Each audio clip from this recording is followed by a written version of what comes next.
Buenas tardes, buenos días para aquellos que estén en otro uso horario, incluso buenas noches a aquellos que estén en la otra parte de nuestro globo. Bienvenidos a este webinar Ministerio de Defensa, COVID-19, situaciones de anormalidad constitucional y Fuerzas Armadas. Permítame que me presente, soy Joaquín Goyache, el rector de la Universidad Complutense de Madrid, y hoy estoy especialmente honrado por tener entre nosotros a la ministra de Defensa, doña Margarita Robles Fernández. Muchísimas gracias, ministra, por estar aquí.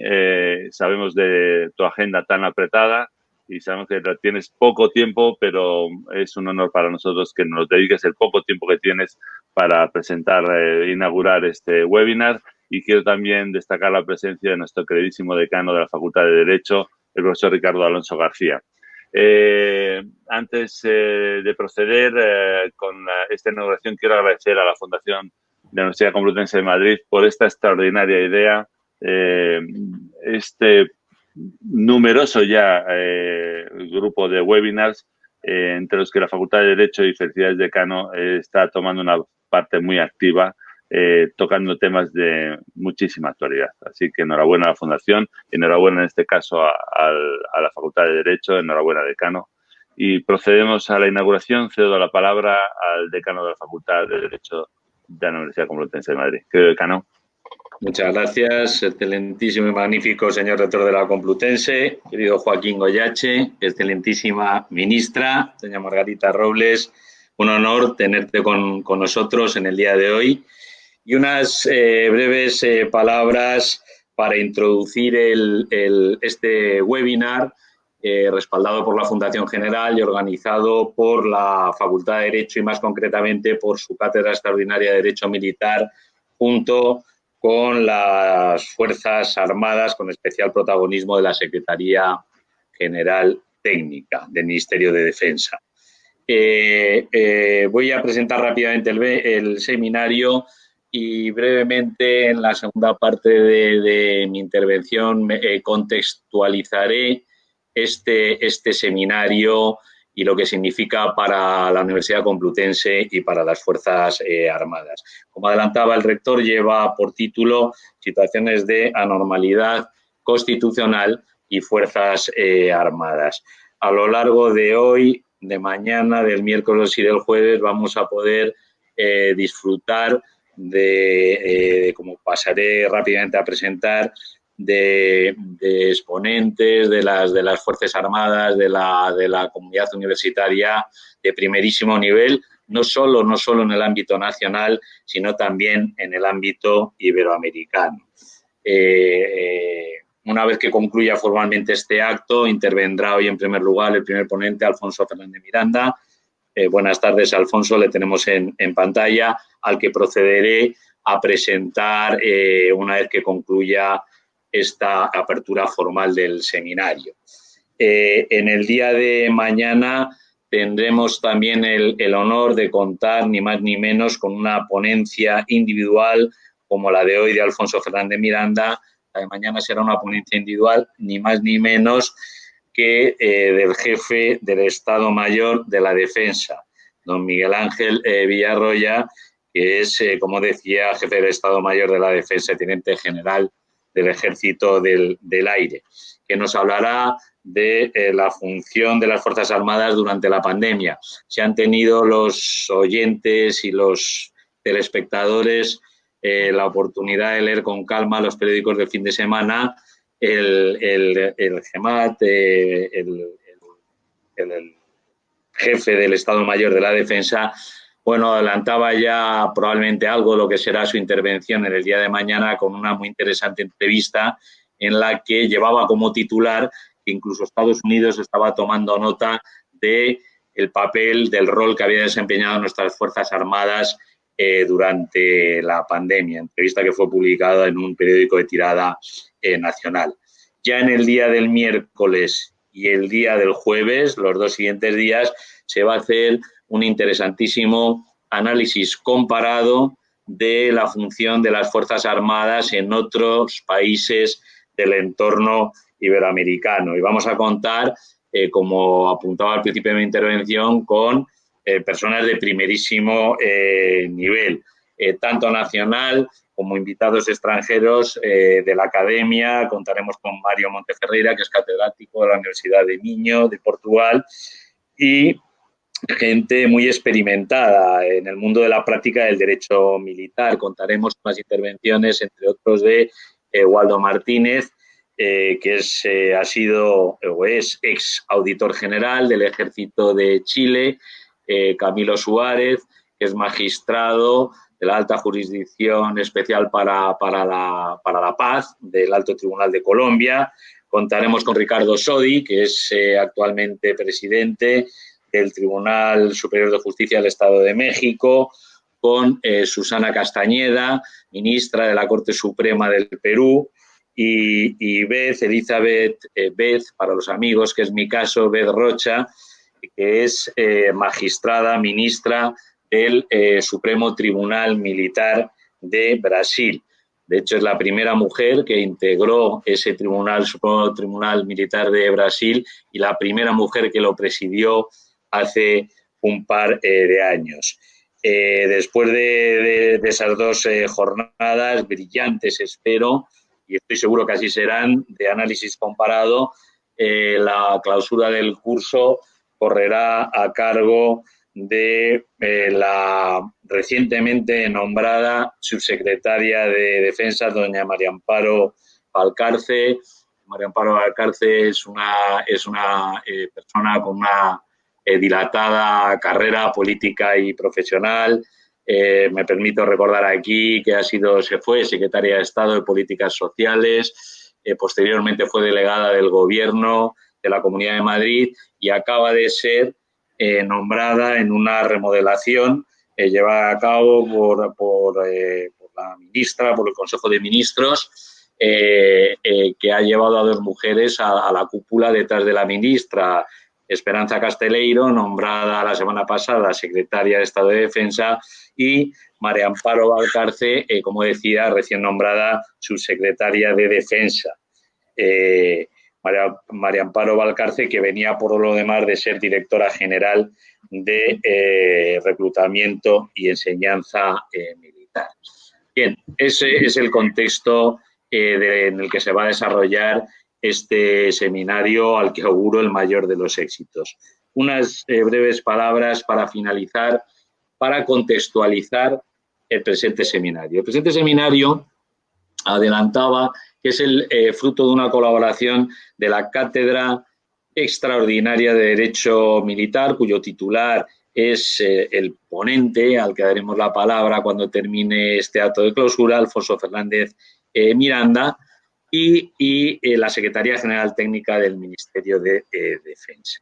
Esta Cátedra Extraordinaria de Derecho Militar nace en enero del año 2017 sobre la base de un convenio firmado entre la Universidad Complutense y el Ministerio de Defensa, y tiene como objetivo fundamental desarrollar actividades de análisis, de investigación, de docencia y de titulación relativas al derecho militar.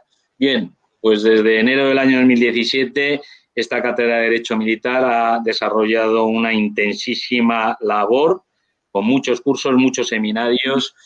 Contamos ya con más de 1 millar de alumnos. Estos seminarios se han dirigido a explicar y a hacer alcanzar al público, al estudiante, a los alumnos, a los profesionales, materias como la protección de los derechos humanos y las Fuerzas Armadas, las misiones internacionales de las Fuerzas Armadas, historia del derecho militar, la jurisdicción militar, la intervención y el presupuesto militar, y en fin, tuvo especial significado, valor simbólico, el seminario dedicado al 30 aniversario de la incorporación de las mujeres, de la mujer a las Fuerzas Armadas.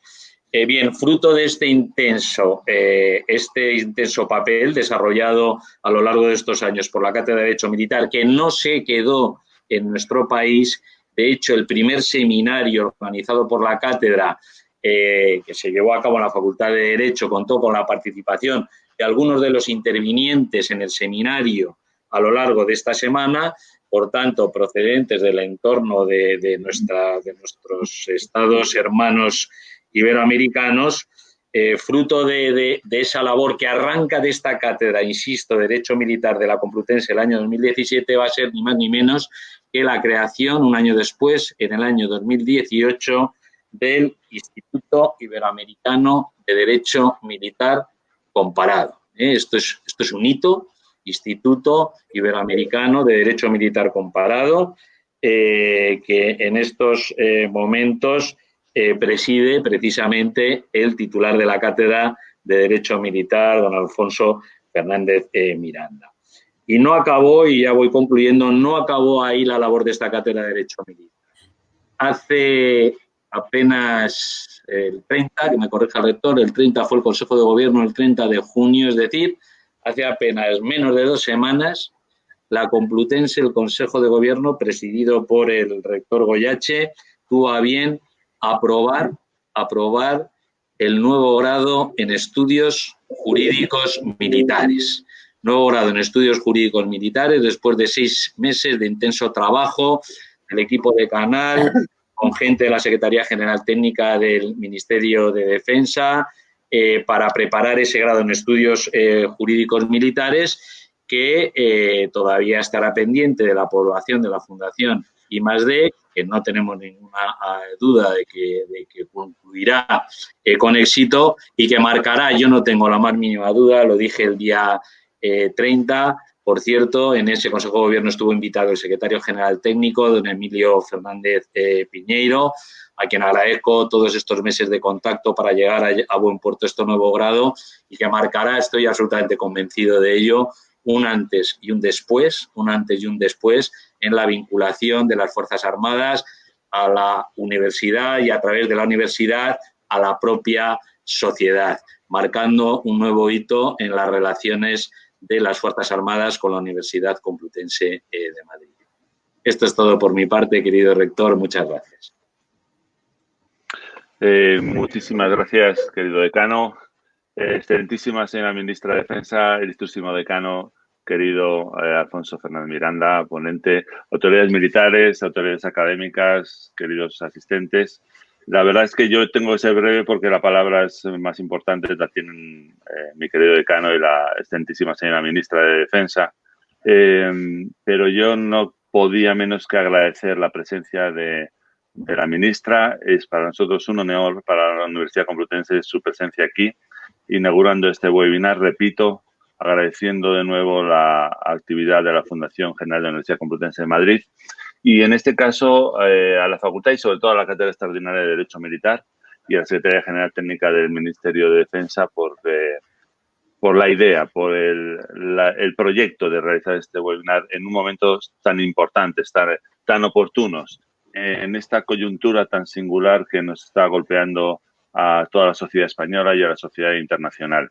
Este momento excepcional en el que nos hemos visto inmersos por COVID-19 no solo nos ha causado problemas, también ha hecho que surjan las mejores cosas de la sociedad y de las 2 instituciones que estamos aquí representados en este acto de inauguración, el Ministerio de Defensa y la Universidad Complutense de Madrid. Hemos demostrado que sabemos adaptarnos y que hemos dado lo mejor de nosotros mismos. Con nuestro trabajo, con la acción de voluntarios, poniendo rápidamente en funcionamiento un laboratorio para el diagnóstico de COVID-19, a las Fuerzas Armadas lideradas por nuestra ministra, dando respuesta a las necesidades de la sociedad española y continuando con una labor social que es lo que la sociedad española y la sociedad internacional exige para nuestras 2 instituciones. Yo estoy especialmente orgulloso de la colaboración que tenemos ambas instituciones, el Ministerio de Defensa y la Universidad Complutense de Madrid. Como muy bien ha dicho el decano, plasmada ya recientemente, hace 15 días, en un nuevo grado, pero que no hace más que seguir la tradición de colaboración de muchísimos años, tanto en labores de investigación como de académicas, como de colaboración, en fin, un montón de actividades de las que estamos tremendamente orgullosos. Yo soy profesor desde hace muchos años y fui coordinador de una asignatura dentro de la Cátedra Juan de Borbón y es una de las acciones más honrosas que he tenido sin duda en los últimos años dentro de mi labor académica. He participado en multitud de acciones de investigación con el Ministerio de Defensa y, de verdad, ministra, quiero que desde aquí mostrar agradecimiento a la Universidad Complutense, a la labor que realizáis, a la ayuda que prestáis a los complutenses y a la ayuda que prestáis a la sociedad española. No quiero haceros perder más tiempo. Para mí, de verdad, es un orgullo, un honor estar inaugurando este webinar en unos momentos tan relevantes para nosotros y quisiera de nuevo mostrar mi agradecimiento a los organizadores y sobre todo, ministra, por tu presencia aquí. Muchísimas gracias. Y cuando quieras, tienes la palabra. Rector, sí. si me permites brevemente, no. La ministra es una persona sobradamente conocida. Pero voy a dar algún dato para el que sea ajeno al mundo del derecho. Perfecto, ¿no? decano, me parece muy oportuno. La ministra es de sobra conocida, bueno, fue secretaria de Estado, vocal del Consejo General del Poder Judicial, tiene una dilatada trayectoria política. De hecho, ahora ejerce como ministra, pero la ministra tiene un currículum profesional absolutamente excepcional. Me limitaré a señalar aquí que desde muy joven lo sigue siendo la ministra, pero cuando era todavía más joven, muy joven, accedió con 25 años a la judicatura y destacar, con esto se harán una idea los oyentes de que la ministra tiene mucha vida más allá del ministerio. La ministra pues fue ni más ni menos la primera mujer en presidir una sala de lo contencioso, fue la primera mujer en presidir una audiencia, la Audiencia Provincial de Barcelona, fue la tercera mujer en entrar como magistrada del Tribunal Supremo, ¿no? Que es lo que es, magistrada del Tribunal Supremo, y por eso en el mundo del derecho es archiconocida más allá de su labor política por la labor que ha venido desarrollando durante décadas como magistrada. Muchísimas gracias por tu presencia, querida.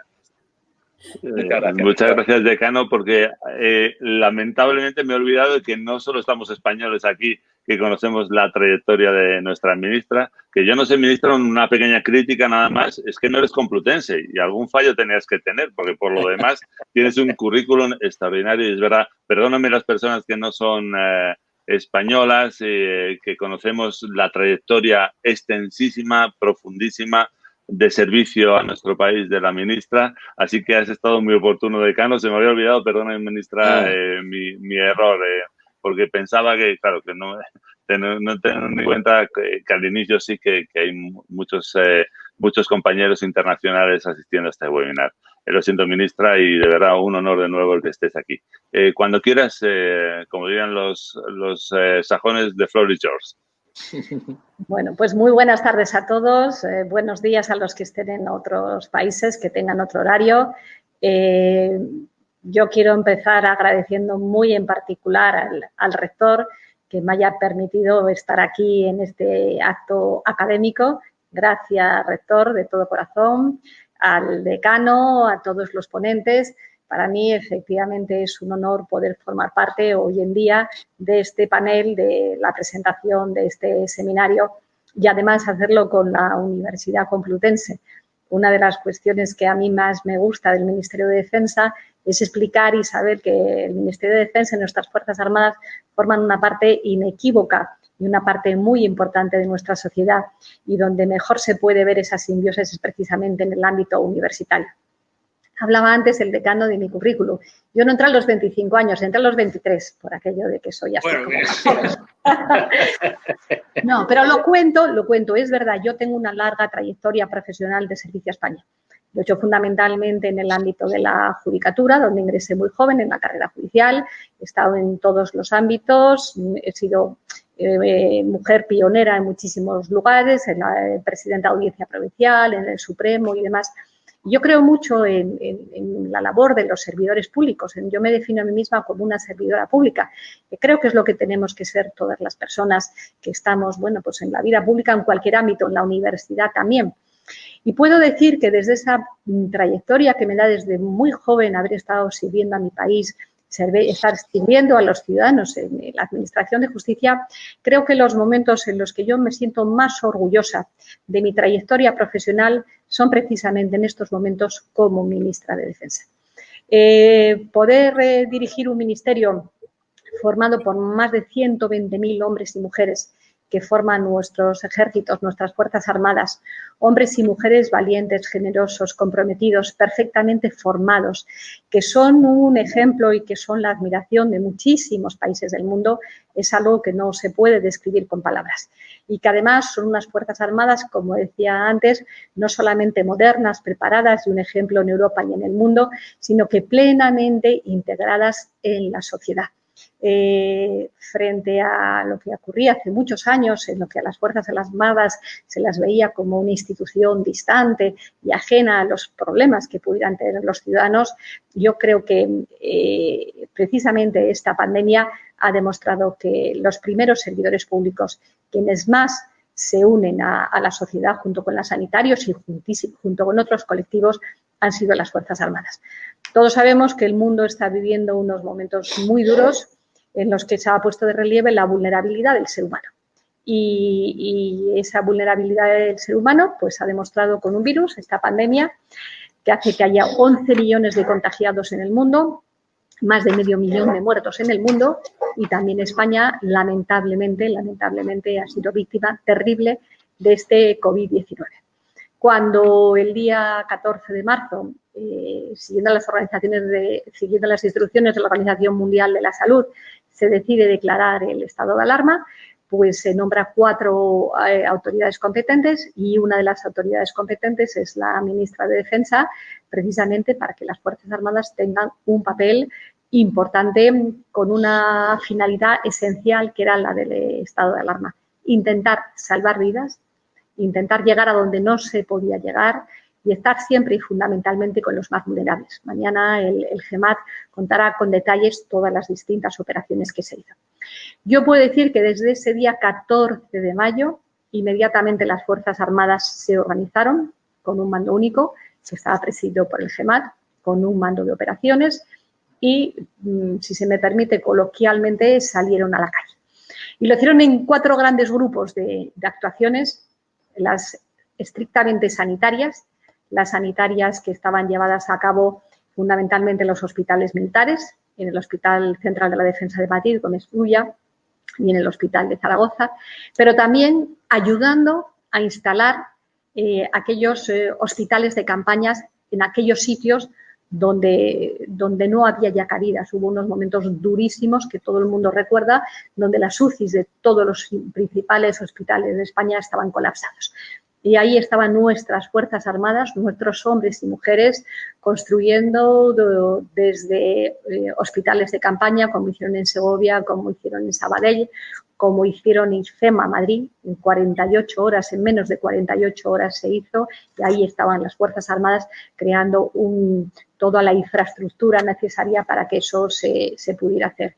Se realizaron todo tipo de actuaciones de castramentación, de dar material de campaña en distintos hospitales. Yo quiero poner de relieve aquí la labor que hicieron también pues, unidades de ingenieros en los que hicieron esa construcción de hospitales. En esa labor sanitaria hubo muchas unidades, tanto de UME como del Ejército de Tierra, como de la Armada, como del Ejército del Aire, que hacían labores pues, de estar allí en esos hospitales, en labores que no eran propiamente sanitarias, pero que eran de celadores, que eran de ayuda a las personas que estaban allí, de ayuda a los que estaban sufriendo. Y junto con esas operaciones sanitarias hubo otras operaciones muy importantes, que eran unas operaciones, podíamos denominar de alguna manera, logística de traslado. Y ese traslado fue pues, desde traslado de material sanitario, con la generosidad que les caracteriza. Jóvenes pilotos del Ejército del Aire fueron a China y trajeron aquel material en aquel momento que era tan difícil traerlo, en 32 horas de vuelo sin parar ni un momento, o llevaron materiales a las Islas Canarias o a las Islas Baleares y realizaron algo que es muy doloroso, que yo lo he dicho siempre, la operación de traslado de fallecidos.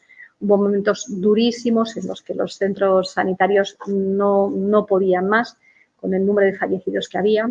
Allí estaban nuestras Fuerzas Armadas aportando morgues provisionales, llevando a los fallecidos al Palacio de Hielo o a otros lugares, siempre con el máximo respeto, con la máxima entrega, con la máxima dedicación.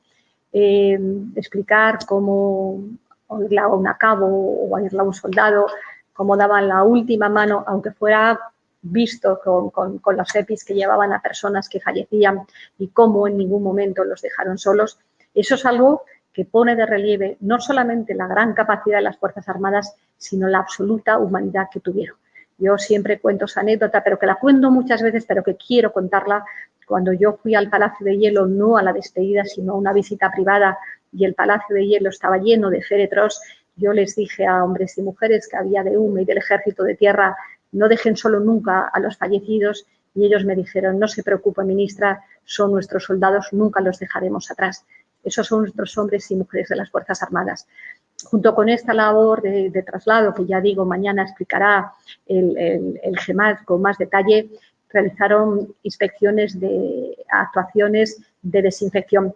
El total de la operación Balmis, que fue como se llamó esta operación que realizaron las Fuerzas Armadas en homenaje al doctor Balmis, que fue el que llevó la vacuna de la viruela a Latinoamérica y a Filipinas, el balance total de esta operación Balmis fueron 20.002 operaciones de esas o actuaciones militares. De esas 20.002 actuaciones militares, una parte muy importante fueron de desinfecciones, casi 11.000, y 5.000 de ellas en residencias.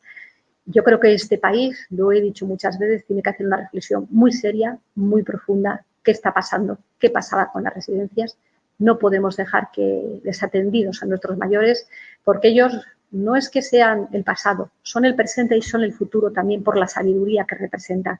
Y allí, desinfectando residencias, dando la mano amiga a nuestros mayores, estaban los hombres y mujeres de la UME, del Ejército de Tierra y de todos los ejércitos, igual que la Armada llevó el buque anfibio Galicia, Ceuta y Melilla para que en su caso, si era necesario, pudieran pues utilizarlos como UCI. Aviones del Ejército del Aire se convirtieron en aviones medicalizados, por si había que utilizarlos también en el tema de las UCIs. Se realizaron muchísimas también labores de apoyo, y no solamente a estas personas en las residencias, en la tercera edad, sino también a centros de discapacitados. Tuvimos mucho interés en las personas que necesitaban ese apoyo social. También se construyeron pues, pabellones como en IFEMA o en la Fira de Barcelona, precisamente para personas que estaban sin hogar, siempre sin poner una queja, con la mayor eficacia y con la mayor humanidad también. Junto con esto se realizaron otras actuaciones pues, de apoyo a las fuerzas de seguridad del Estado, con labor de vigilancia de fronteras, con labor de vigilancia de centrales nucleares, precisamente a aquellos lugares pues, donde para aliviar un poco de trabajo pues, a las fuerzas de seguridad del Estado. La presencia que hubo siempre en las calles cerca de quienes más los necesitaban, y yo siempre digo, desde las grandes ciudades, desde Madrid a Barcelona hasta los pueblos más pequeños, de la España rural, la que hoy llamamos España vacía o vaciada, tuvo siempre una presencia de hombres y mujeres de las Fuerzas Armadas que entendían que aquí no había ni colores políticos, ni había gobiernos de un lado ni de otro. Eran hombres y mujeres que estaban sufriendo como consecuencia de la COVID-19 y ahí tenían que estar las Fuerzas Armadas en primera línea. Se pueden imaginar que todo eso, además, perfectamente bien organizado a través del mando de operaciones. Yo aquí quiero aprovechar para dar las gracias, por supuesto, al GEMAT, por supuesto, al Teniente General López del Pozo, que al mando de operaciones, pero a todos y cada uno de los hombres y mujeres de las Fuerzas Armadas, empezando por los jefes de Estado Mayor, a todos aquellos hombres y mujeres que participaron directamente en la operación COVID y aquellos que, aunque no participaron directamente en esta operación de lucha contra el COVID, esta operación Balmis, estaban realizando otras misiones para que pudieran estar otros en primera línea. Insisto, lo digo muchas veces, es la mayor operación que se ha hecho por las Fuerzas Armadas en tiempo de paz, con una absoluta eficacia. El proceso era muy rápido, había un mando de operaciones a través de una autoridad que podía ser la delegación del gobierno o que podía ser otra institución, se nos pedía ayuda y el mando de operaciones distribuía esas ayudas y el mando componente y la unidad que estaba más cerca era la que realizaba esas operaciones. Tengo que decir que ha sido absolutamente, no solo impecable, sino excepcional, absolutamente excepcional, como he dicho desde el principio, de generosidad, de entrega. No se le preguntaba a nadie ni quién era, ni de dónde venía, ni qué color político tenía. Eran españoles, hombres y mujeres que necesitaban ayuda. Y lo más agradecido de todo ha sido que la sociedad española ha visto a sus Fuerzas Armadas como una parte integrante muy importante de la sociedad, que sufría con ellos, que los apoyaba con ellos y que daba respuesta a sus necesidades. Y yo, desde que llegué al Ministerio de Defensa, una de mis obsesiones ha sido siempre que la ciudadanía de España conozca bien a sus Fuerzas Armadas, muchas veces tan desconocidas, que conozca que tienen una altísima cualificación profesional, una altísima cualificación de preparación desde el punto de vista internacional, pero que también, cuando ha llegado el momento, han actuado en operaciones sanitarias, en operaciones de logística, en operaciones de transporte aéreo, en operaciones de ingeniería, en operaciones de todo tipo. Y eso sin dejar en ningún momento al margen las operaciones que tienen de seguridad permanente y también de las misiones de paz en las que España está, en Irak, en Afganistán, en Mali, etcétera. Yo cuento también otra anécdota que me gusta contar. Cuando nuestro contingente en Mali se detectaron 2 positivos y había otras 8 personas más contagiadas, inmediatamente enviamos un avión del Ejército del Aire para evacuarlos. Y cuando yo hablé con uno de los que venía, que me explicaba la doctora que venía mal, hablé con él en el Gómez Ulla y me decía, ya estoy contento porque estoy en casa, nunca pensé que me iban a evacuar. Y yo le dije, mire, he aprendido lo que dicen ustedes, nosotros nunca dejamos atrás a uno de nuestros soldados, porque la familia militar es una gran familia que nunca deja atrás a ninguno de los soldados y nunca deja atrás tampoco a ninguno de los españoles. Así que yo lo único que puedo decir es que yo me siento muy orgullosa de ser ministra de Defensa, me siento muy orgullosa de unas Fuerzas Armadas, como decía y lo he dicho muchas veces, modernas, preparadas, pero que han demostrado que en los momentos más difíciles han llegado donde no se podía llegar. Cuando las instituciones, por lo terrible que era, no podían dar el tratamiento adecuado a los fallecidos, ahí estaban ellos. Por eso yo he tenido siempre mucho interés en que muchas familias que no pudieron despedirse de sus muertos supieran que al lado de ellos siempre había hombres y mujeres de las Fuerzas Armadas. Creo que por eso es tan importante este seminario, creo que por eso es tan importante desde que un foco de ciencia como es la universidad, como es la Complutense, rector, por eso yo te lo agradezco especialmente, se dé esta posibilidad de poder hablar y explicar todas estas misiones. Es verdad que todos sabíamos en abstracto y se hablará mañana de que la Ley de Defensa Nacional establecía como una de las obligaciones de las Fuerzas Armadas el dar seguridad a los ciudadanos en caso de catástrofe y calamidad. Este caso es una horrorosa catástrofe, una calamidad. La gente pues conocía más a la unidad militar de emergencias porque estaban en las inundaciones, en las incendios.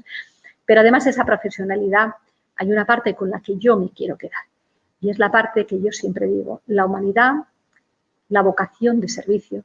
Porque al final, quienes estamos en la vida pública, solo tenemos razón de ser estando en la vida pública cuando tenemos una voluntad de servicio a los ciudadanos.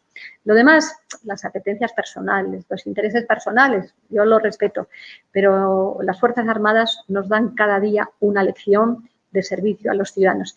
Y por eso creo que en un momento en que es tan importante la reconstrucción de España, que miremos hacia el futuro, tenemos que pasar desde el homenaje más sentido a los fallecidos y a sus familias, pero a saber que este país necesita esperanza, que este país tiene derecho a tener esperanza y que una parte muy importante de esa esperanza se la dan esos entregados hombres y mujeres de nuestras Fuerzas Armadas. Así que mi orgullo, mi gratitud y desear mucho éxito a todos los participantes en el seminario.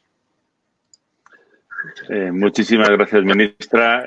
Muchísimas gracias por tus palabras. Has llegado sin duda a emocionarme, pero yo estoy totalmente de acuerdo contigo y ya te dejo que te vayas, que sabemos que tienes un compromiso.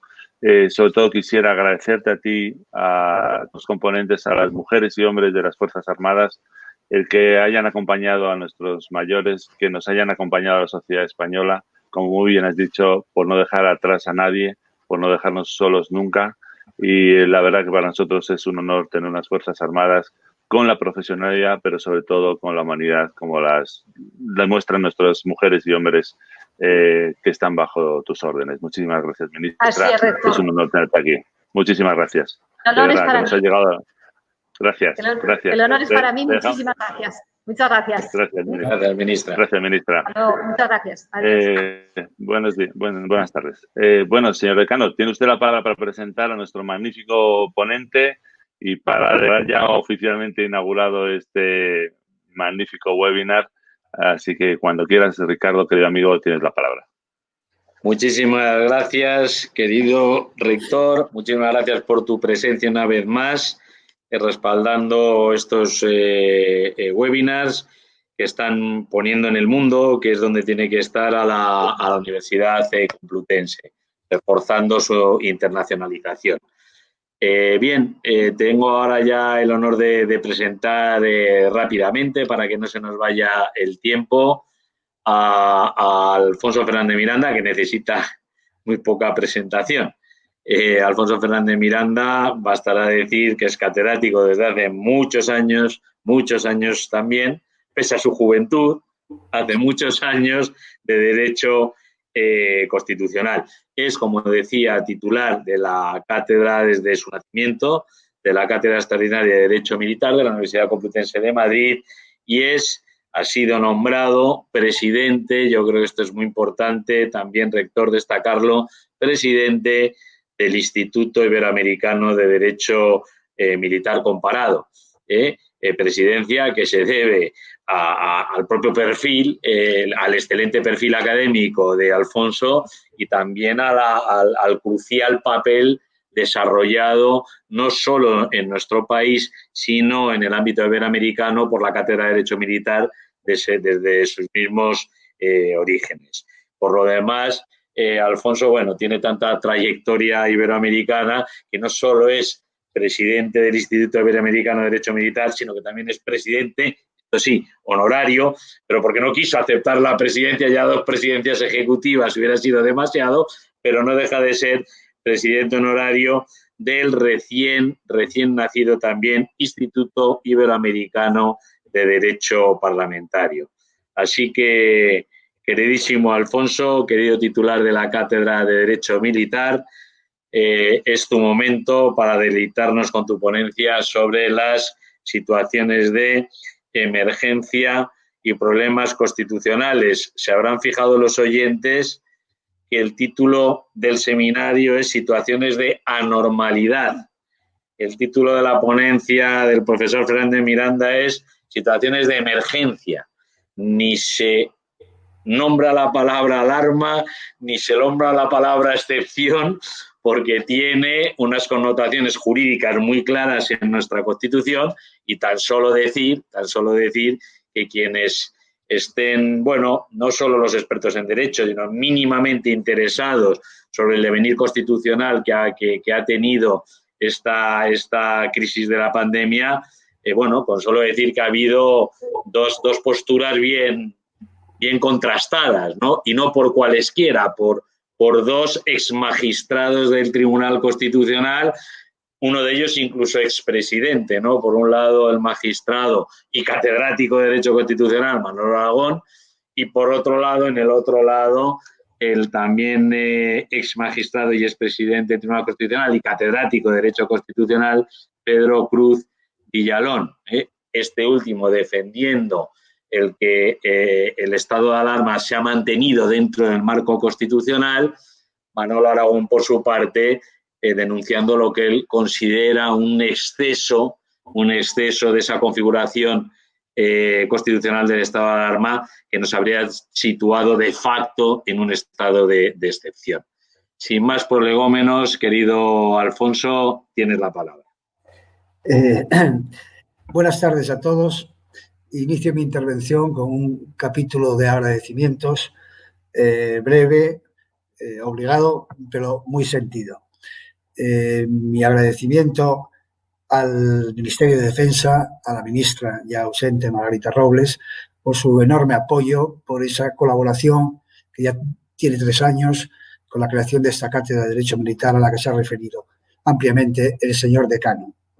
Mi agradecimiento a la Fundación General de la Universidad Complutense, a su presidente, señor rector, don Joaquín Goyache, señor rector magnífico de la Universidad Complutense, porque desde que lleva muchos años con una actividad verdaderamente elogiable, pero desde que se produjo la crisis de la pandemia, desde que se cerraron los centros universitarios, la Fundación de la Universidad Complutense ha puesto toda su capacidad tecnológica, que es mucho, al servicio de la enseñanza posible, que es la enseñanza a través de la red. Mi agradecimiento también, por supuesto, a los colegas que van a participar en el seminario, que han aceptado generosamente participar en el seminario, colegas latinoamericanos, portugueses y españoles en el ejército español, que contaremos nada menos que mañana con el jefe del Estado Mayor de la Defensa, el GEMAZ, que es la personalidad que ocupa la cúspide de la estructura militar.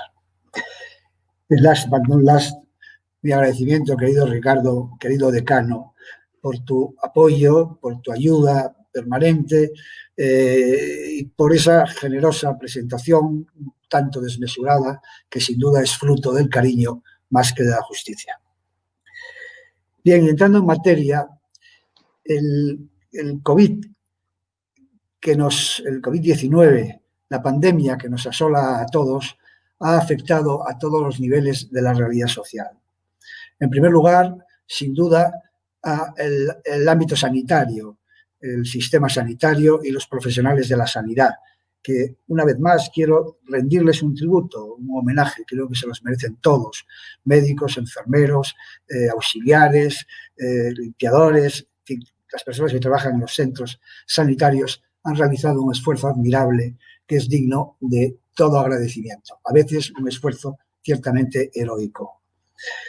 Pero si la pandemia ha golpeado, aparte de creado mucho sufrimiento, muchos muertos, muchos infectados, con secuelas importantes, también ha tenido un impacto económico-social, un impacto que ya ha comenzado con una crisis económica que ya ha generado recesión. Estamos ya con una clara disminución de los productos interiores brutos. En España, concretamente, la reducción en España es muy intensa. Ha afectado también a los psicólogos.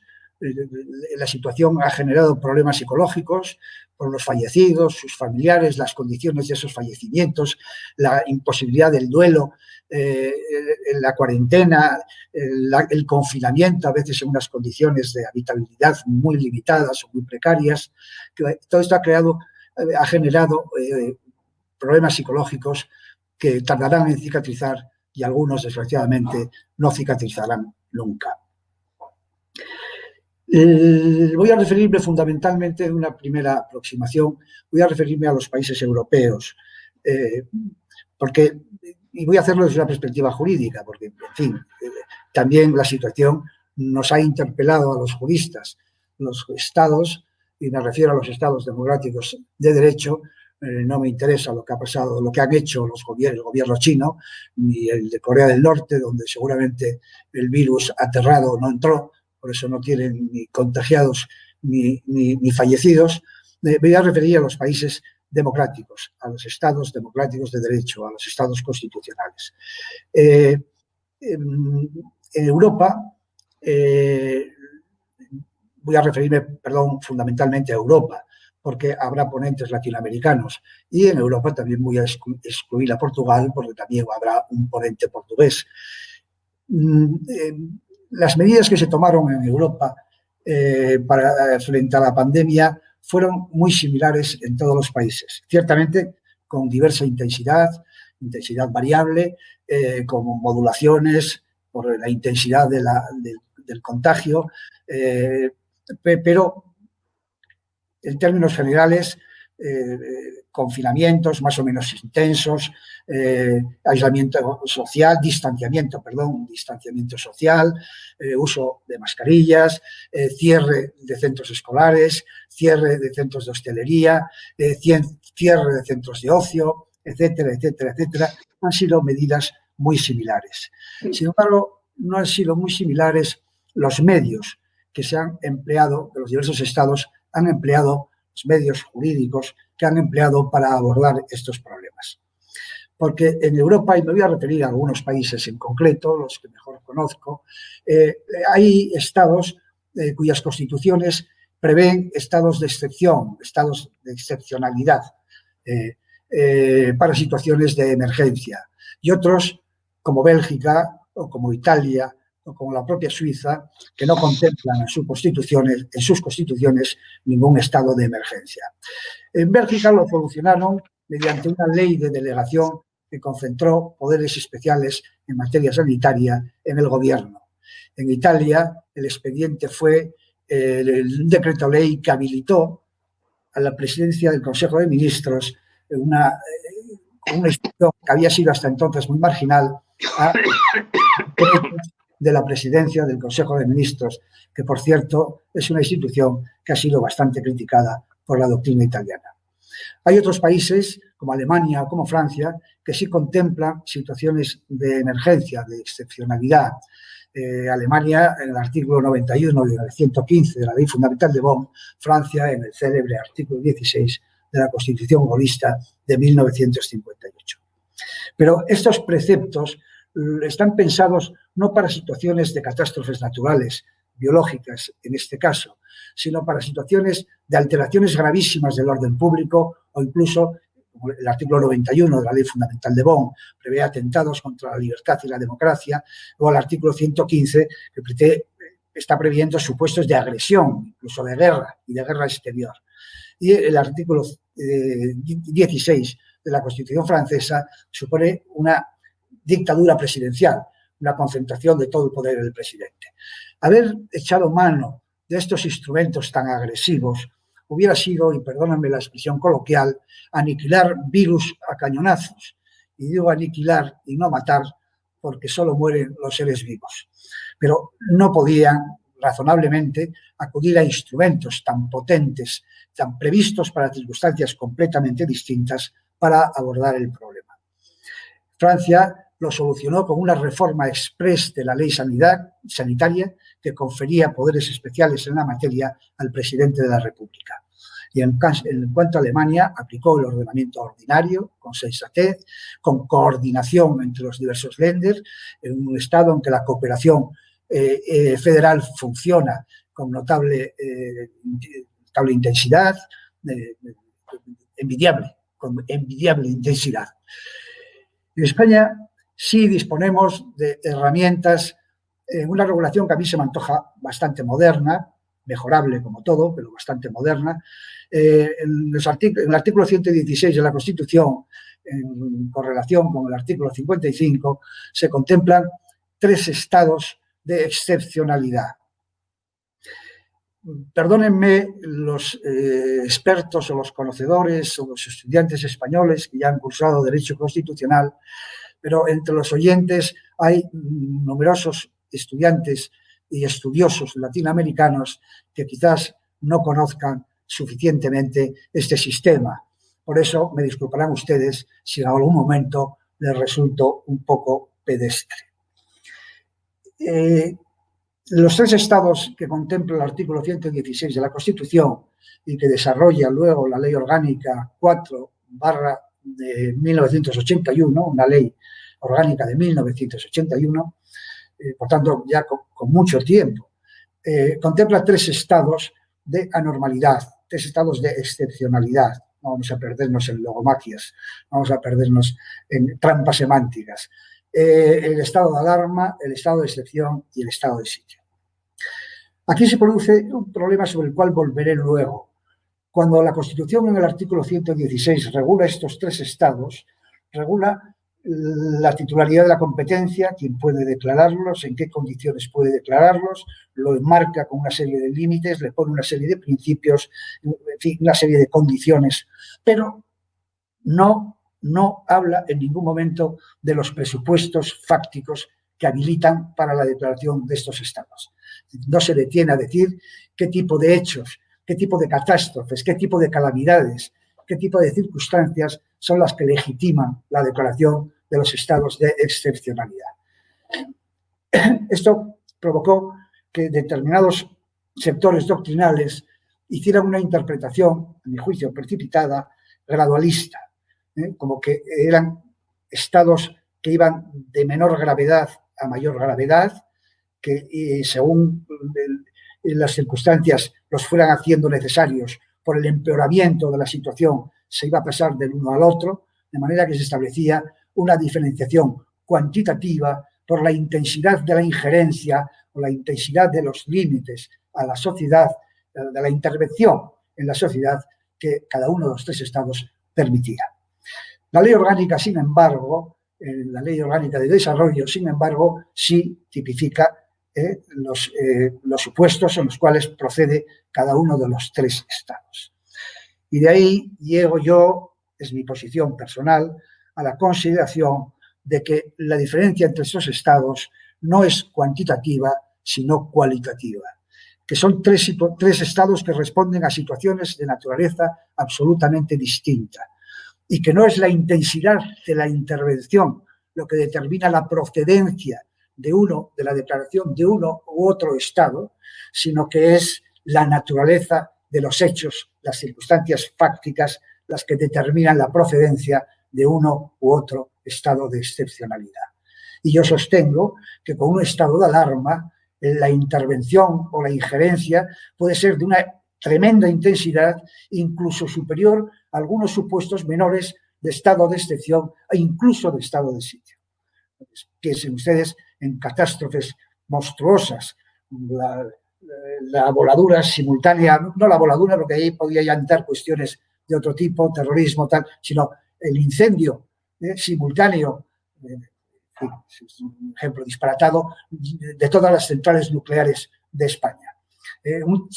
5 Chernobyls a lo largo de toda la península. Por tanto, mi posición es que la diferencia entre los tres estados es una diferencia cualitativa que descansa en la diversa naturaleza de los presupuestos habilitantes, es decir, de los hechos, de las circunstancias fácticas de anormalidad.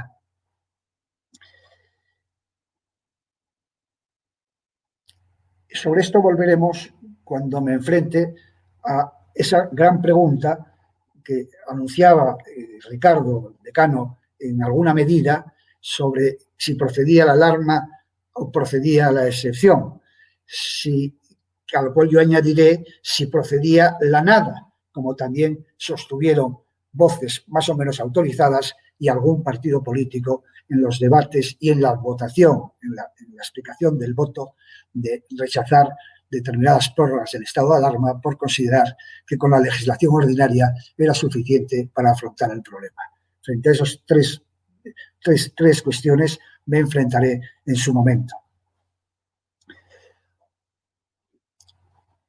No obstante, ser tres estados de excepcionalidad distintos, de distinta naturaleza y cualitativamente diferentes, en la Constitución y la ley orgánica que la desarrolla los enmarca en un conjunto de principios que los limitan, un conjunto de principios principios exigidos por la propia esencia del Estado de Derecho, del Estado democrático de Derecho, que enmarcan las posibilidades de declaración de estos estados y al mismo tiempo los limitan.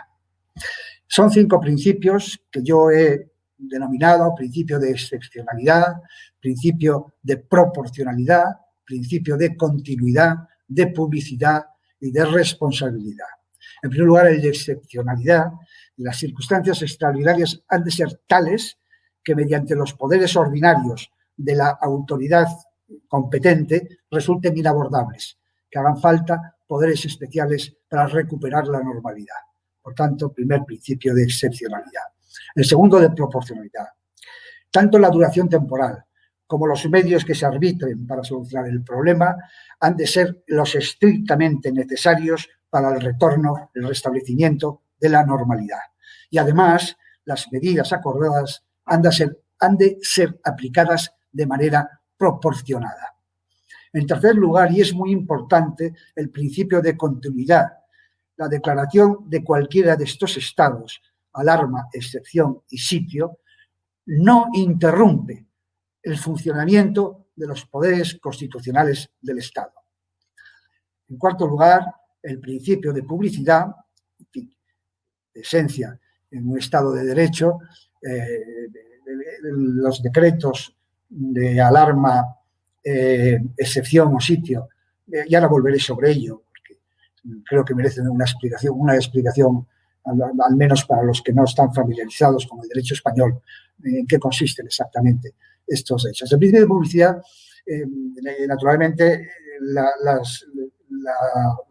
las declaraciones entran en vigor en el momento de la publicación del decreto, de los decretos leyes, de los reales decretos o del acuerdo del Congreso, en el caso del estado de sitio, o el boletín oficial del Estado.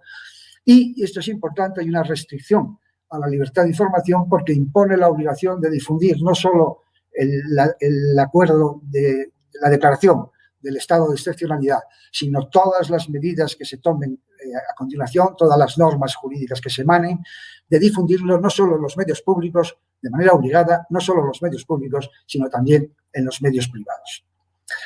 Por último, el principio de responsabilidad. La declaración de cualquiera de estos estados no altera, no modifica el principio de responsabilidad de los poderes públicos y muy singularmente en estos casos, porque es lo más relevante, el principio de responsabilidad del gobierno y de sus agentes. Responsabilidad política, responsabilidad jurídica y responsabilidad patrimonial. Responsabilidad política, de la cual hablaré, el control político del Parlamento, que ha planteado unos problemas muy interesantes y muy serios a partir de la declaración, a partir de la infección de determinados diputados, determinados ministros o ministras. Responsabilidad jurídica, los actos y las disposiciones emanadas en estos estados de excepcionalidad son impugnables ante la jurisdicción de acuerdo con las leyes procesales, es decir, que no haya alteración en la función jurisdiccional ni en su capacidad de control. Está garantizado el control político de oportunidad y el control jurídico de licitud. Y, por último, responsabilidad patrimonial. Derecho a indemnización de aquellas personas que de forma directa y sin que les sea imputables a ellos hayan sufrido daños en su persona, en sus bienes o en sus derechos. Pero he omitido, y perdonen el pequeño desorden, era mi intención haberlo situado antes, el explicar cuáles son los supuestos de hecho que legitiman cada uno de los tres estados. El estado de alarma es un estado que está concebido de manera absolutamente despolitizada, tanto en la Constitución no dice nada en realidad, pero en la Ley Orgánica 4/81, de una manera absolutamente despolitizada. Está pensada para catástrofes naturales y para determinadas situaciones sociales que afectan de forma directa y con una enorme intensidad a la subsistencia de la propia sociedad. Está pensada para fenómenos como terremotos, enumera la ley, terremotos, inundaciones, incendios urbanos, incendios forestales, accidentes de gran magnitud, epidemias, es decir, crisis sanitarias, epidemias y situaciones o circunstancias de contaminación muy grave. Y además, circunstancias sociales de paralización de servicios públicos y situaciones de desabastecimiento de productos de primera necesidad. Quiero recordar que la paralización de servicios públicos sin respetar los servicios mínimos, la ley hace referencia a esto, es decir, una huelga salvaje, fue la que justificó que en el año 2011 se decretara el estado de alarma por la huelga de los controladores de aéreos, que ponía en serio peligro, no solo el tráfico aéreo, sino también la seguridad aérea, y no solo en el espacio aéreo español, sino en una parte muy importante de toda Europa. Estaba absolutamente justificado la declaración del estado de alarma, cuya única medida necesaria y razonable es situar a militares del ejército del aire perfectamente capacitados para ejercer esas funciones de control del tráfico aéreo. la huelga se disolvió con toda rapidez, no hubo necesidad de prórroga alguna del estado de alarma y rápidamente todo volvió a la normalidad. El estado de excepción, sin embargo, está claramente vinculado a la idea de orden público. Son quebrantamientos del orden público. En los supuestos, no hace la ley una enumeración exhaustiva, habla de que se han gravemente alterado el libre ejercicio de los derechos y libertades por los ciudadanos, que altere el normal funcionamiento de las instituciones democráticas o el de los servicios públicos esenciales, o cualquier otro aspecto del orden público. Está directamente vinculado al orden público y ya tiene una connotación claramente política. Por último, el estado de sitio está previsto para agresiones ya a la propia supervivencia del Estado. Está directamente vinculado con el artículo 8º de la Constitución, en que a las Fuerzas Armadas le da precisamente esas misiones. El estado de sitio se puede proclamar cuando una amenaza de fuerza o de insurrección amenace la soberanía, la independencia, la integridad territorial o el ordenamiento constitucional de España. Por tanto, aquí estamos hablando ya de insurrección armada interior, de agresión bélica exterior, que justifica las medidas especiales con jurisdicción militar posible en el estado de sitio. Pero como ven, la naturaleza de los tres estados, si se analizan las causas que los justifican, que justifican su declaración, es decir, los hechos habilitantes de la declaración, son completamente distintos, son cualitativamente distintos. Sobre esto volveremos en su momento.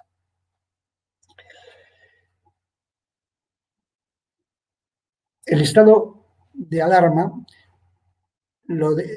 quiero poner de relieve la importancia de la función del Congreso de los Diputados en los tres estados, en el de alarma, en el de excepción y en el de sitio, porque importantísima es el mantenimiento del funcionamiento de los poderes constitucionales del Estado y muy singularmente el funcionamiento del Parlamento y su capacidad de control político de la acción del Gobierno en estos estados de excepcionalidad. El estado de alarma lo declara el Gobierno, es una decisión unilateral, pero debe dar cuenta de inmediato al Congreso de los Diputados. Si el Congreso de los Diputados no estuviera reunido, no estuviera en periodo de sesiones, se entiende que queda automáticamente convocado con la publicación del Real Decreto del estado de alarma. Si no hubiera Congreso, porque se hubiera extinguido el mandato del anterior o se extinga en el curso del estado de alarma, asumirá sus plenas funciones la Diputación Permanente, que es un órgano de continuidad parlamentaria que España conoce ya desde la Constitución de Cádiz de 1812. En el caso del estado de sitio, lo declara también el Gobierno, pero aquí requiere autorización previa del Congreso de los Diputados. También en el estado de alarma, que tiene un máximo de 15 días, si se quiere prorrogar, es necesaria ya entonces sí la autorización del Congreso de los Diputados. En el estado de excepción, la autorización es previa a la declaración, pero sigue declarándolo el Gobierno mediante decreto ley. Un plazo máximo de 30 días, prorrogable siempre con la autorización del Congreso de los Diputados. Por último, el estado de sitio, que en alguna medida es incluso un estado de guerra interior o de guerra exterior, es el Congreso de los Diputados el que tiene la competencia para declararlo. Eso sí, a instancias solo del Gobierno. Se quiere evitar algunos episodios históricos bastante lamentables en el año 23, en la dictadura de Primo de Rivera, de que son las propias Fuerzas Armadas las que solicitan el estado de emergencia. Es, por tanto, un acuerdo del Congreso de los Diputados y, además, por mayoría absoluta. Analizando los principios a los que he aludido, esos 5 principios, analizándolos con mesura y con detenimiento y con rigor, la primera conclusión es obvia. Los estados de excepcionalidad en España no guardan relación alguna con una dictadura comisoria. Mantienen la estructura del Estado democrático de derecho y el respeto a las libertades, la justiciabilidad, responsabilidad política y jurídica de los poderes públicos y, singularmente, como decía antes, del Gobierno y de sus agentes. Se mantiene la división de poderes Se mantiene la división horizontal, la plenitud jurisdiccional de los tribunales ordinarios y del Tribunal Constitucional no se altera en nada, y las competencias de control del Parlamento no se alteran en nada, ni su potestad legislativa. Su potestad legislativa va a sufrir probablemente, pero por razones de facto, por la urgencia con que se presenta todo y por la lentitud del procedimiento legislativo, pero no porque de jure se le prive de ninguna potestad a ninguna de las cámaras parlamentarias. Y mantenimiento de la división vertical del poder. Los estados, concretamente el de alarma, en el que me voy a detener ahora más, no suponen para nada ni la suspensión de los estatutos de autonomía, ni la recentralización en el gobierno o el poder central del Estado de las competencias. Simplemente sí, efectivamente, se asumen determinadas competencias que son necesarias para una gestión homogénea de la crisis en la totalidad del territorio nacional. Anunciaba antes, y me lo voy a plantear ahora, algunas cuestiones sobre el estado de alarma en España. El gobierno decidió decretar el estado de alarma el 14 de marzo, fue publicado el decreto de la declaración del estado de alarma en el Boletín Oficial del Estado el 14 de marzo de este año. Hablaba antes lo formulo así: alarma, normalidad o excepción. El gobierno optó por el estado de alarma. Hubo quienes consideraron que con los poderes ordinarios, sin necesidad de establecer ningún estado de excepcionalidad, concretamente el estado de alarma, se podía gestionar perfectamente la crisis. Esta fue una posición que mantuvo, por ejemplo, el partido Vox, que le llevó a votar en contra de las prórrogas del estado, de algunas, no sé si de todas, no lo recuerdo, perdónenme, pero al menos de algunas de las 6 prórrogas, por supuesto, de las 4 últimas, con absoluta seguridad. Las otras es posible que se abstuviese, pero le llevó a votar en contra por entender que el estado de alarma era perfectamente innecesario. En el otro extremo está quienes consideran prestigiosos profesores, prestigiosos y prestigiados justamente profesores de Derecho Constitucional, que han considerado que en realidad lo que procedía era el estado de excepción, porque este estado de alarma era un estado de excepción encubierto. Vamos con los primeros. No estoy de acuerdo ni con los unos ni con los otros. Estoy de acuerdo con la opción del gobierno, sin que sirva de precedente, que creo que lo que procedía era la declaración del estado de alarma. ¿Por qué no estoy de acuerdo con los que sostenían que bastaba con la aplicación de los poderes ordinarios, con la legalidad ordinaria disponible en la mano? Me imagino que se estaban refiriendo a la Ley de Seguridad Nacional, a la Ley de Seguridad Ciudadana, a la Ley Orgánica Especial de materia de sanidad, sobre determinadas situaciones sanitarias, y a la Ley probablemente de Protección Civil. Bien, posiblemente con estas leyes se pueda gestionar una pandemia localizada en una determinada comunidad autónoma, pero no en toda España. Aquí había un problema de la necesidad de un mando único con capacidad para que la solidaridad interregional funcionase, con unas directrices. No se olviden de que los virus, lo mismo le pasa a los incendios, no saben cuándo pasan de Segovia, es decir, de la Comunidad de Castilla y León, a la Comunidad de Madrid. La necesidad de una cierta centralización de las competencias para una gestión homogénea, que fuera, por tanto, la base de una gestión eficiente. Y máxime cuando en España, desgraciadamente, no gozamos de la relativa pero importante lealtad federal de la que goza la República Federal Alemana por parte de los Länders. Aquí tenemos muchas insolidaridades, muchas lagunas, muchos borrones y muchos agujeros negros. No quiero entrar en detalles porque hay anécdotas penosas de cosas que se han dicho, que se han dicho por personas que ocupan la cúspide del poder en su respectiva comunidad autónoma. que ahora se están encontrando con la horma de sus zapatos a la hora de tener que gestionar, una vez que ha desaparecido el estado de alarma, los rebrotes en su propio territorio.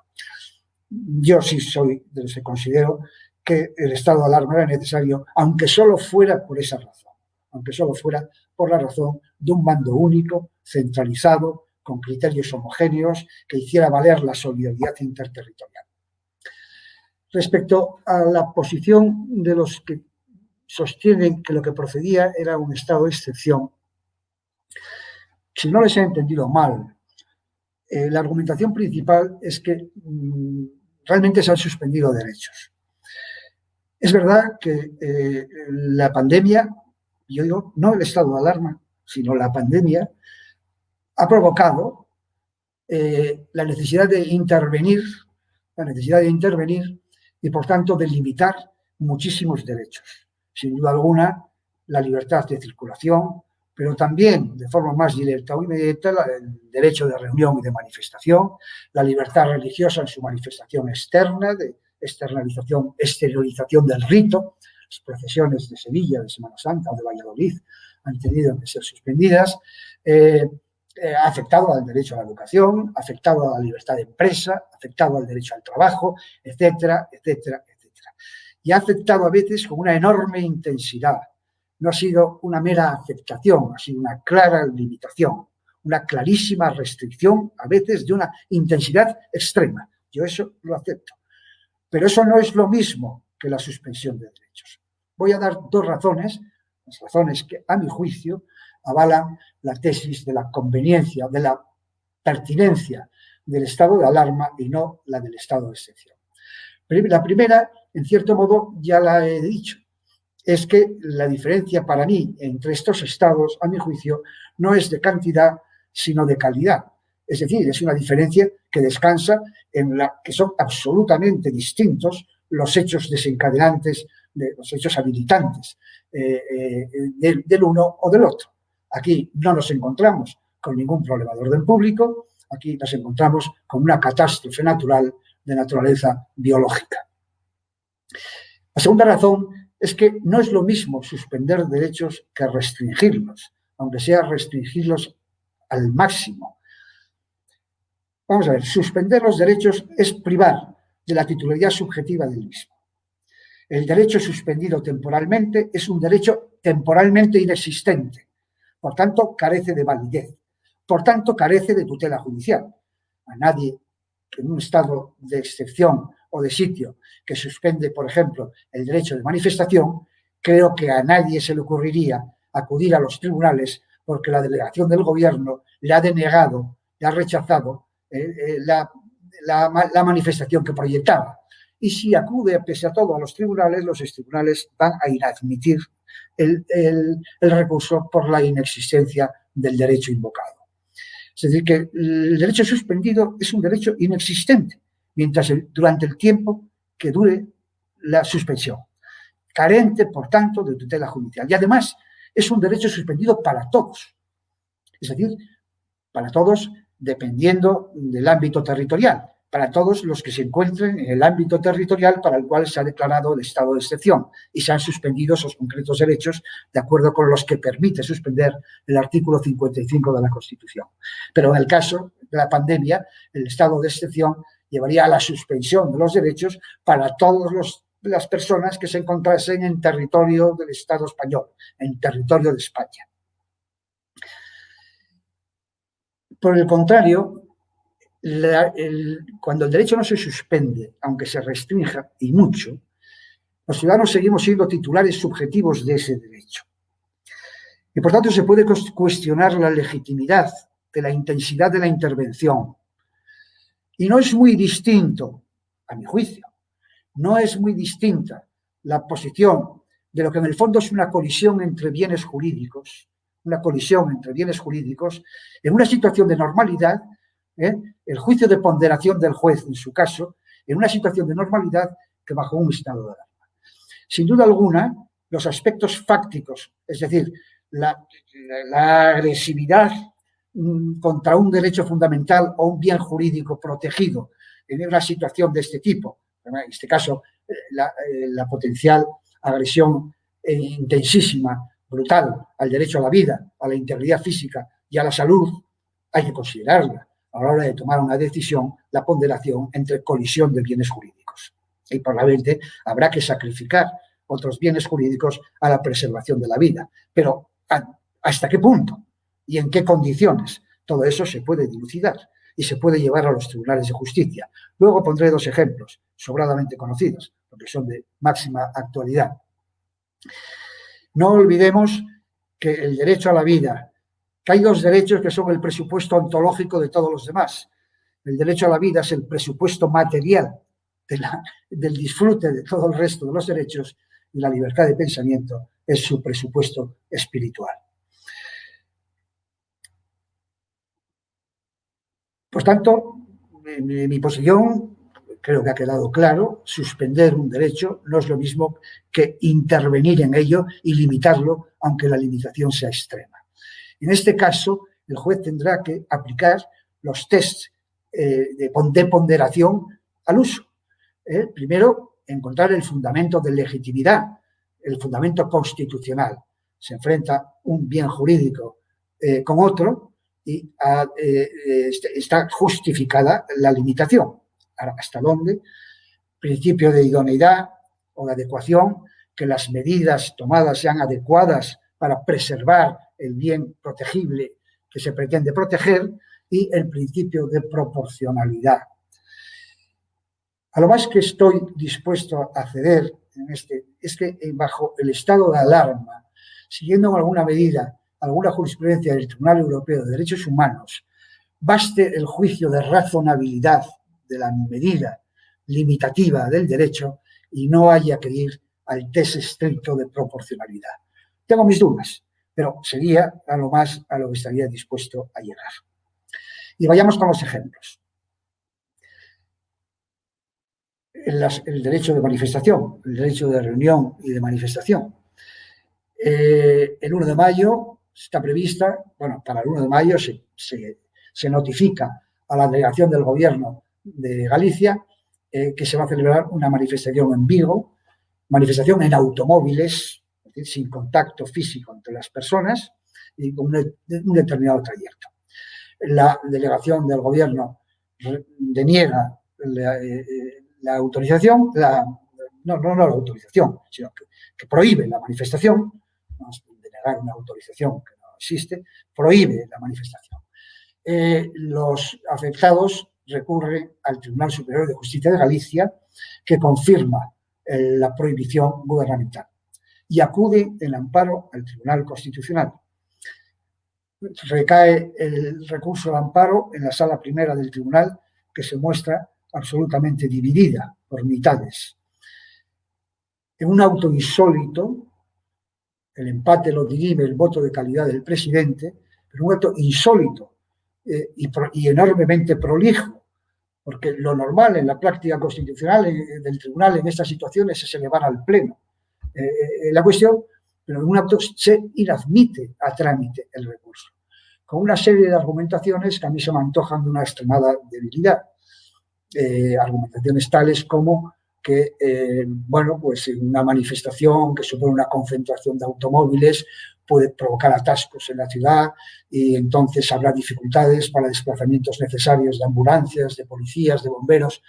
Bueno, hay otras formas de abordar este problema, acotando en unas determinadas calles la manifestación, dejando libres obligatoriamente determinadas vías que conduzcan, en fin, que permitan el tránsito por toda la ciudad, aunque sea haciendo un pequeño rodeo. Ahí está el Tribunal Constitucional, ya no en la sala, sino el Pleno tendrá que pronunciarse, y ya no en un recurso de amparo, sino un recurso de inconstitucionalidad que ya se ha presentado. Pero paralelamente, el Tribunal Superior de Justicia de Madrid o el Tribunal Superior de Justicia de Aragón autorizaron manifestaciones en automóviles, aplicando el test de ponderación. La medida era desproporcionada porque la seguridad se podía mantener en la medida que no había contacto físico entre las personas, sino cada uno en sus automóviles, etcétera, etcétera, etcétera. Y se autorizó la manifestación y se llevó a cabo la manifestación. Pero ahora ya no estamos en estado de alarma, estamos en estado ordinario, de absoluta normalidad. Bueno, con desescalada, pero desde el punto de vista jurídico estamos en un estado de normalidad. Ya ha decaído el estado de alarma. Se producen rebrotes en Galicia, están convocadas elecciones para ayer en Galicia y en el País Vasco, y se producen unos rebrotes en La Mariña, en la comarca mariñana lucense, y en la Villa de Oyarzu, en el País Vasco. Y por una resolución administrativa, a estos señores que han dado positivo PCR, están confinados y en cuarentena, se les priva del derecho al voto. No creo que haya recurrido nadie, no me consta, no me consta. Aunque a lo mejor sí, no lo sé, todo esto es prematuro. Pero especulando un poco, si esto llegase a los tribunales de justicia y no estamos en estado de alarma, ¿qué debería de hacer? Hacer un juicio de ponderación, aplicar los principios de fundamento legitimador, idoneidad o adecuación y proporcionalidad. Y a partir de esos juicios, podría decir si no había otras vías para permitir a esta gente votar, si no se podía haber reservado una franja horaria de un cuartito de hora. Eran 300 personas en la Mariña lucense, además en varios municipios, y unas 170 personas en Oyarzu. Una franja horaria, obligar a estas personas a una hiperprotección, sacar en esa franja horaria una urna al aire libre con miembros de la mesa con buzos completos o con lo que ustedes quieran. Bien, se puede ponderar si esa radical privación del derecho al sufragio es conforme a la Constitución o no es conforme a la Constitución. Pero lo que más me importa en estos momentos no es detenerme en ese problema, sino poner de relieve que nos encontramos en el mismo supuesto que bajo el estado de alarma se encontraba el problema del derecho de manifestación. Y es el test de proporcionalidad. Y eso porque el derecho existe y existe la tutela judicial. Si hubiera sido suspendido, no existiría derecho, no habría titularidad subjetiva y no habría tutela judicial.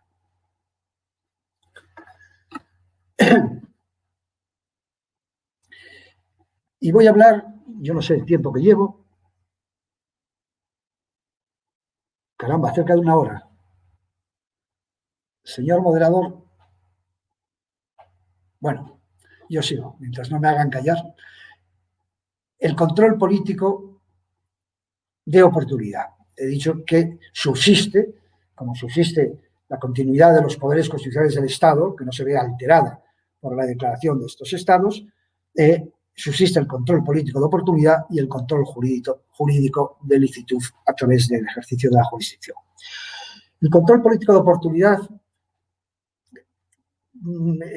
corresponde fundamentalmente a las Cortes Generales y en el caso de los estados de anormalidad, permítame que prescinda del Senado, fundamentalmente del Congreso de los Diputados, porque es quien tiene que tomar las decisiones más importantes, tanto en materia de eventuales decretos leyes como en materia de prórroga del propio estado de alarma. Pero, si me permite, quiero hablar antes de un control difuso, un control social difuso, donde sí voy a ser crítico con el gobierno. Estoy muy de acuerdo con la proclamación del estado de alarma, sí voy a ser muy crítico con su actitud con respecto al derecho a la información. Hay un control político difuso de esencia en todo Estado democrático que descansa en la libre formación de la opinión pública, que es garantizar el derecho a informar y a ser informado. Pues bien, las ruedas de prensa aparatosas, aparentemente generosas, porque eran ruedas de prensa diarias, eran ruedas de prensa con preguntas filtradas por el secretario de Estado de Comunicación. Y no solo filtradas, sino que incluso a veces alteradas. Esto es insólito en una democracia y absolutamente intolerable. 400 periodistas elaboraron o firmaron un manifiesto y el gobierno dio marcha atrás, pero hasta cierto punto no dio marcha atrás del todo. Diluyó el problema. ¿Cómo? Acreditando en las ruedas de prensa, junto a los medios de referencia que crean opinión, que tienen centenares de miles o millones de lectores, a algunos, un montón, no algunos, una multiplicidad de medios digitales algunos perfectamente desconocidos y otros capaces de acreditar acaso una docena de lectores. De manera que los grandes medios que tienen impacto en la realidad social quedaban aislados o quedaban encajonados entre una multiplicidad de medios absolutamente irrelevantes. Y vamos al control político del Parlamento, que plantea algunas cuestiones muy interesantes.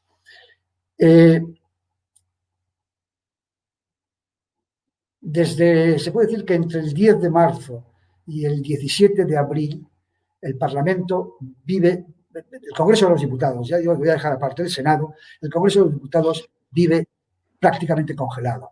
En una Alfonso, si perdona que te interrumpa, calcula como unos 10 minutos más para ir terminando, ¿vale? De acuerdo. Ok, muchas gracias. Muchas gracias. De nada, a ti. Es obvio que en un Estado democrático de derecho el control político es siempre necesario, el control político de los parlamentos, y en unas situaciones de excepcionalidad ese control debería intensificarse y extensificarse. Y sin embargo va a estar bajo mínimos. Y no es una crítica, porque es lo que ha pasado, pues nos ha afectado a todos y ha afectado al Parlamento. Porque precisamente lo que dificultó la actividad parlamentaria fue la propia pandemia. Diputados infectados, ministros infectados, alguna hospitalizada. En esas condiciones, cuando se está exigiendo distanciamiento social, es tremendamente difícil mantener la vida parlamentaria. Hasta el punto de que el día 10 estaban convocados un pleno, una sesión plenaria y una sesión de comisión, y la presidenta las anuló porque los diputados de Vox, varios de los cuales estaban contagiados, dijeron que no iban a asistir. Una asistencia absolutamente razonable y además nada egoísta en este caso, porque al fin se trataba de no contagiar a los demás. El día 12, la presidencia anuncia que, con acuerdo de la Junta de Portavoces, durante 15 días se suspende toda la actividad parlamentaria en el Congreso de los Diputados. Tremendo, bajo un estado de excepcionalidad que la Cámara Parlamentaria no ejerza, acaso no puede ejercer sus funciones de control. Pero es de aquí que el 14 se declara el estado de alarma y el Congreso empieza a ser imprescindible. Debe recibir al presidente del Gobierno, que va a dar sus explicaciones de la declaración y de las medidas tomadas, y va a tener que necesariamente que aprobar decretos leyes, lógico que se van a producir en esta situación de emergencia, que todo es urgente y mucho necesario, y va a tener que autorizar previsibles prórrogas que llegaron a ser hasta 6, y eso requiere el voto, y el voto es un voto presencial. ¿Qué hacer? Se abre la sugerencia de que las intervenciones y el voto se hagan telemáticos. Lo de las intervenciones no va a prosperar. No va a prosperar, y me alegro mucho de que no prospere. Lo pidió el Grupo de Ciudadanos porque Inés Arrimadas, la presidenta del grupo parlamentario, la presidenta del partido, estaba embarazada y con razonable prudencia no quería asistir presencialmente a las sesiones de la Cámara y se denegó porque no había base reglamentaria en absoluto. Aparte de que yo considero que abrir a la despersonalización de las sesiones del Congreso de los Diputados o de cualquier Cámara Parlamentaria es una vuelta de tuerca más a favor de la partidocracia. De ahí se puede pasar a que sea la Junta de Portavoces, prescindimos del resto de los diputados, que cada portavoz vaya con su mochila de votos que pesan con el voto ponderado, y de ahí podemos pasar a que en las elecciones no haya personas presentándose en las candidaturas, sino siglas, acaso como mucho, con el nombre del líder carismático y eterno que encabeza la sigla. No, creo que eso es destrozar, desnaturalizar el Parlamento y dar una vuelta de tuerca más a favor de la partitocracia. Pero estaba el problema del voto, que era un problema esencial. Insisto, 13 decretos leyes, 6 prórrogas del estado de alarma que necesitaban quórum, necesitaban votos suficientes, una mayoría simple, votos suficientes. Aquí se tomó una decisión que se me antoja razonable. En el año 2011, ya el reglamento del Congreso había establecido una excepción permitiendo el voto telemático para supuestos casados, embarazo, maternidad, paternidad y enfermedad grave. El Tribunal Constitucional, por otra parte, en sentencias del 2019, había avalado que en situaciones especiales o de fuerza mayor podría permitirse el voto telemático, que en principio es un voto personal e indelegable, con las debidas garantías, todo ello, naturalmente. Las garantías eran suficientes, votar a través del intranet del Congreso, con la firma electrónica, la contraseña para entrar y luego con una llamada telefónica del presidente para comprobar la veracidad y la autenticidad de la personalidad. Un acuerdo de la mesa llevó a admitir el voto telemático para todos los diputados, siempre que lo pidiesen a través de los grupos parlamentarios, a la partitocracia, siempre que lo pidiesen a través de los grupos parlamentarios. Pero quedó autorizado el voto telemático con esas mismas garantías, salvo la llamada del presidente. No es lo mismo que el presidente pueda, en tiempo oportuno, llamar a 3 o 4 diputados enfermos o embarazadas o recientes madres o padres, que llamar a 310. Asistían unos 30 o 40 diputados y el resto, concordando las instancias prudenciales, y el resto votaba telemáticamente. Era imposible por razones económicas bastante obvias. Así se solucionó el problema y así se pudieron sacar adelante los decretos, leyes y las 6 prórrogas del estado de alarma. Me gustaría extenderme un poquito más en esto, pero el tiempo ya se me acaba y yo no lo voy a hacer. Muy brevemente, el control jurídico de licitud. Poner de relieve solamente 2 cosas. Que el decreto de declaración del estado de alarma, como también será el de excepción, así como las prórrogas, de acuerdo con una doctrina sentada por el Tribunal Constitucional, es materia de monopolio jurisdiccional del Tribunal, porque se trata de normas, palabras del Tribunal, con fuerza y valor de ley, aunque no tengan forma de ley. Por tanto, los recursos contra las declaraciones del decreto, del Real Decreto, no pueden ir frente al Tribunal Supremo, sino directamente al Tribunal Constitucional. Y por último, en este capítulo del control jurídico de licitud, todas las disposiciones y actos de ejecución son susceptibles de recurso, faltaría más, ante la jurisdicción ordinaria, de acuerdo con las leyes procesales. Para terminar, una breve reflexión. La excepcionalidad no es, por muchas libertades que limite, en un Estado de Derecho que mantiene la división de poderes, que mantiene el control del poder, no es una agresión a la libertad, sino un instrumento de defensa de la libertad. Es decir, no rompe la lógica profunda del derecho constitucional, que es un derecho de garantía de la libertad del gobernado mediante la limitación del poder del gobernante. No rompe esa lógica, sino que la sirve, mientras se mantenga la división de poderes. Yo siempre cito y siempre recuerdo, porque me espeluzna y porque se la oí personalmente en Caracas, una frase del presidente venezolano ya fallecido, Hugo Chávez. La división de poderes es un dogma liberal y obsoleto, porque debilita al Estado, porque le ata las manos al pueblo. Alguien debió decirle con el clásico que al pueblo hay que atarle las manos para que siga teniendo manos. O dicho con menor violencia o con mayor dulzura, hay que limitar el poder de las mayorías para que puedan seguir formándose libremente mayorías. Muchas gracias. Muchísimas gracias, Alfonso, por tu brillante intervención. Bien, oye, pues voy a ir planteando transmitiéndote alguna de las preguntas que se han planteado. Aquí las preguntas luego reciben votos, que lo sepas, Alfonso, ¿no? O sea, que hay alguien, esto es una cosa muy moderna y la tecnología permite que alguien plantee una pregunta a medida que va teniendo lugar tu intervención y que la gente se vaya sumando a esa pregunta, ¿no? Bien. Te plantean la primera pregunta, que tiene más votos a favor, está redactada, procede de Montserrat Faro y a la que se suman varios oyentes, y está redactada en los siguientes términos, Alfonso. Con las últimas medidas de confinamiento que se están poniendo en marcha en la provincia de Lérida, ¿eran realmente necesarias las sucesivas prórrogas del estado de alarma que se aprobaron en el Congreso, o el Gobierno de Cataluña está de algún modo usurpando ahora funciones que no le corresponden? Me temo que no entiendo muy bien la pregunta. El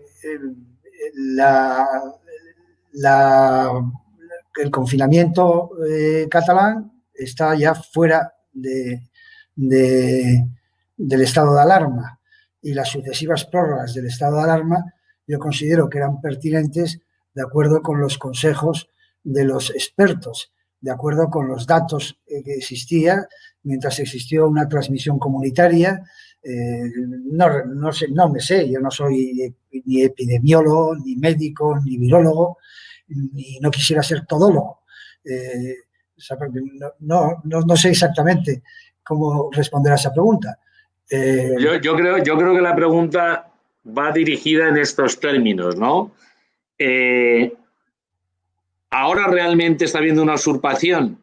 ¿Por qué ahora es el gobierno catalán el que decide el confinamiento y ya hace unas semanas era el gobierno central? ¿No pudo haberlo decidido entonces, evitando prórrogas procedentes del gobierno de la nación, directamente el gobierno autonómico? ¿Lo pudo hacer entonces? No lo pudo, y ahora lo puede hacer. Yo creo que por ahí van los tiros, ¿no? No lo podía hacer durante el estado de alarma, porque el estado de alarma supuso, entre las medidas que se tomaron, una centralización de competencias en materia sanitaria. Y, por tanto, solo era el gobierno de la nación el que podía tomar esas medidas.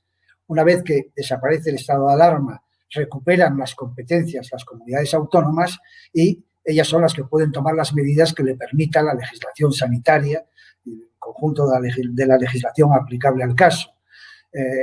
Hay un juez que una sentencia que no conozco, no me voy a pronunciar sobre ella, que no la conozco, ha declarado ilegal ese confinamiento en Lérida por entender que era desproporcionado. Ni me he leído la sentencia, ni por tanto puedo opinar al respecto. Pero las competencias sanitarias en estos momentos para tomar las medidas preventivas de precaución a las que sean necesarias son ya competencia de las comunidades autónomas. Sí. La sanidad, como la educación, están profundamente descentralizadas y están en manos de la gestión de las comunidades autónomas. No lo estuvieron en muchos de sus aspectos, no en todos, durante el estado de alarma, que precisamente supuso una centralización de determinadas competencias. De lo cual, sí, quizá, Alfonso, quizá también juntando tu respuesta con la siguiente reflexión. Bueno, ahora no existe estado de alarma, ahora se están tomando determinadas decisiones de confinamiento en un nivel regional o autonómico, lo cual no excluye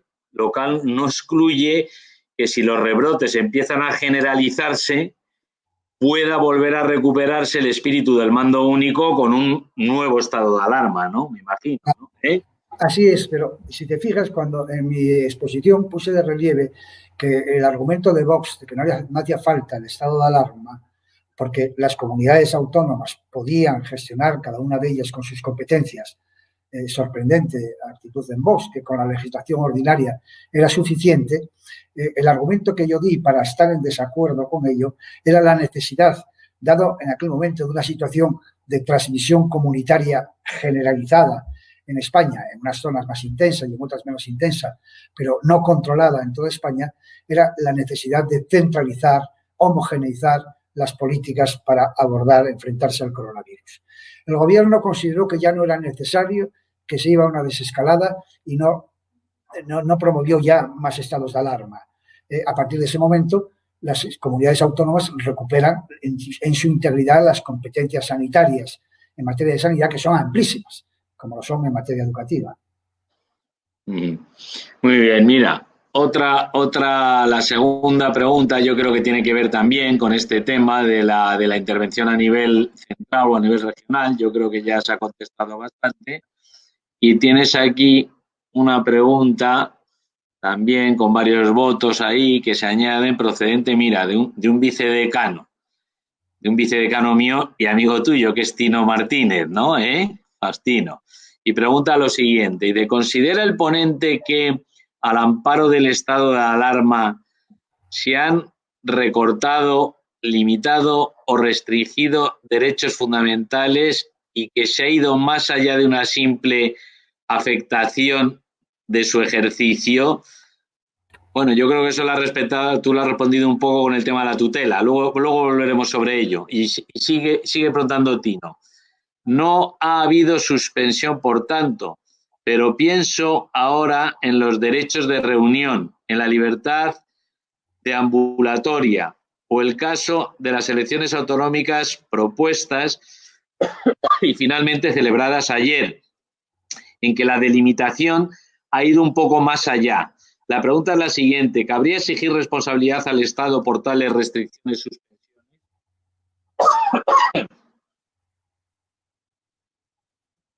Yo creo, has oído, ¿no, Alfonso? ¿Habría exigir responsabilidad al Estado por tales restricciones y suspensiones? Yo no soy un experto en responsabilidad patrimonial del Estado. Evidentemente, lo primero que hay que tener es una sentencia que acredite que efectivamente se ha violado el derecho fundamental y probablemente a partir de ahí sí habría posibilidades de una reclamación. Pero lo primero que hace falta es que lo que hay ahora es un acto de autoridad, un acto administrativo que limita un derecho. Esa limitación es legítima, tiene cobertura normativa suficiente, es adecuada al fin perseguido, es proporcional o desproporcionada, pero para ello hace falta una sentencia judicial. Y eso es posible cuando no se han suspendido los derechos, sino se están restringiendo. Pero respecto a esto también quería decir que en una situación de normalidad y sin necesidad del estado de alarma, puede haber intervenciones restrictivas de derechos brutales, y no es el estado de alarma, es la necesidad de salvaguardar un bien jurídico prevalente. Piensa en la propia legislación de situaciones especiales sanitarias, en la ley orgánica, se prevén confinamientos. Y no hace falta que haya un estado de alarma. Una persona tuberculosa automáticamente queda confinada. Las enfermedades infecciosas de declaración obligatoria obligan a las personas a permanecer en sus hogares o hospitalizadas o donde sea, pero sin contacto con terceros. ¿Por qué? Porque es la única forma de preservar la salud colectiva. Y eso no necesita ni estado de alarma, sino simplemente se explica, se maneja desde la teoría general de la colisión entre derechos fundamentales. Muy bien, muchas gracias. Pues ya para ir finalizando, mira, aquí te planteo yo la pregunta, ¿no? Te planteo la pregunta con otro, a modo de reflexión nada más, ¿no?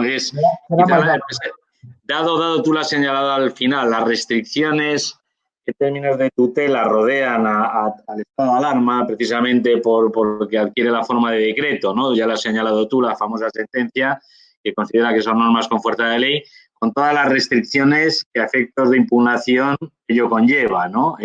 La pregunta sería la siguiente, ¿no? Sería si el tener que forzar una sanción para poder defender ante los tribunales un derecho, es decir, yo tengo un derecho supuestamente afectado, pero para hacerlo efectivo tengo que provocar una sanción para poder ganar a los tribunales, la jurisdicción del tribunal. Si eso significa realmente que estamos ante derechos tutelables o tutelados. ¿Me explico?